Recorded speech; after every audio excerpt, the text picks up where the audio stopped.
Picture this. You're having lunch. The ground shakes.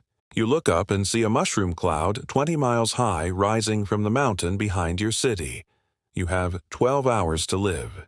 This actually happened August 24th, 79 AD, Pompeii, and here's what most people get wrong about that day. I'm going to walk you through what actually happened in Pompeii, hour by hour, not the Hollywood version. The real version, backed by archaeological evidence and the only eyewitness account we have. Because this wasn't just a volcano exploding. This was a sequence of events that gave people choices, and most of them made the wrong one. By the end of this video, you'll know exactly why. Quick thing. If you like history that doesn't sugarcoat the truth, subscribe now. We do this every week. August 24th, 79 AD. Around 1 p.m., Pompeii is a wealthy Roman resort town. 20,000 people live here. Rich Romans have vacation homes. There are bathhouses, theaters, brothels, markets. Mount Vesuvius sits 5 miles away. Nobody knows it's a volcano. It hasn't erupted in 800 years. It's just a mountain covered in vineyards. Then, at approximately 1 p.m., Vesuvius explodes. Not lava flowing down the sides. That's not how Vesuvius works. Instead, a column of superheated gas, ash, and rock shoots 20 miles straight up into the sky. Pliny the Younger, watching from across the Bay of Naples, described it as looking like an umbrella pine tree. This is a Plinian eruption, the most violent type. Here's what's happening. The magma chamber beneath Vesuvius has been building pressure for centuries. When it finally breaks through, it launches material at 1.5 million tons per second into the stratosphere. Within minutes, the sky over Pompeii goes dark. Now, here's the critical moment. People in Pompeii have a choice. Run now or wait it out. Most wait. Why? Because what's falling isn't lava. It's pumice. Lightweight volcanic rock about the size of walnuts. It's raining from the sky, sure, but it's not immediately deadly. You can see this in the archaeological record. The first layer of pumice in Pompeii is white. It accumulates slowly at first, maybe 6 inches per hour. People think they can outlast it. They go inside. They shelter in their homes, in bathhouses, in public buildings.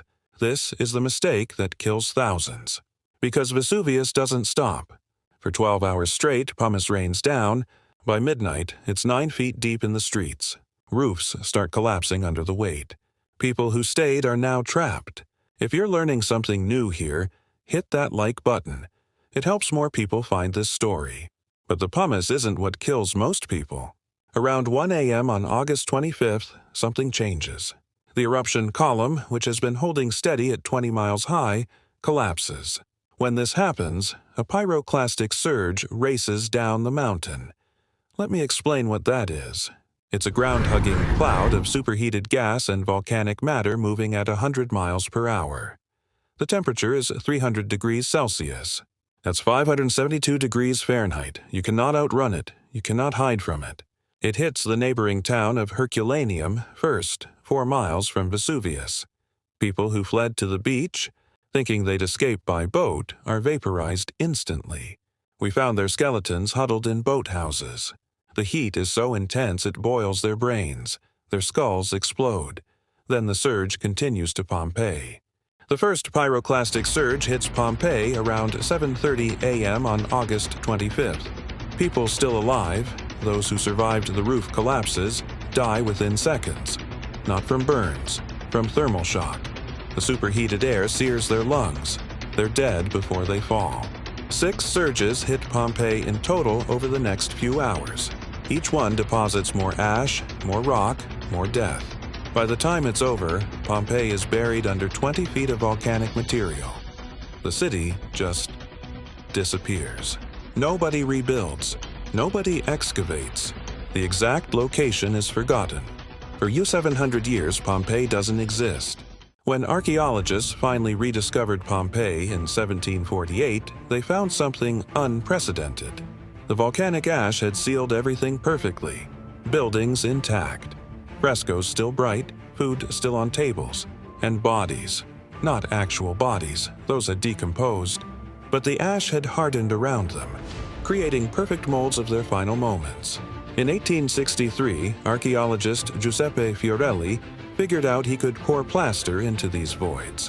When it hardened, he had exact casts of Pompeii's victims. We see a mother clutching her child, a dog straining against its chain, a man covering his face, people frozen mid-stride trying to run.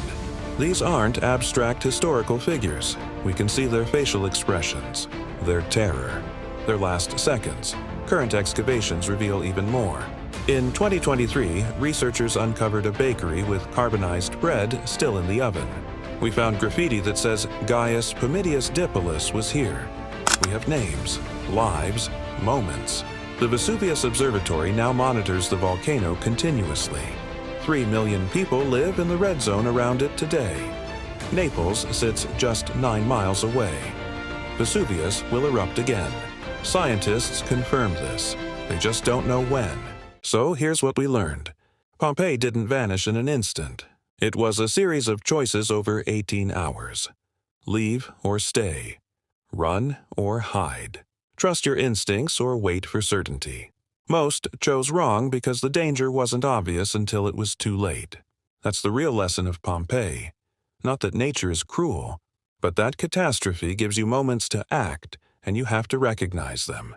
The people of Pompeii couldn't. They had no warning system, no scientific understanding of volcanoes, no precedent. We do. If this changed how you think about Pompeii, do 3 things. 1. Subscribe. We tell true stories like this every week. 2. Share this video with someone who loves history. 3.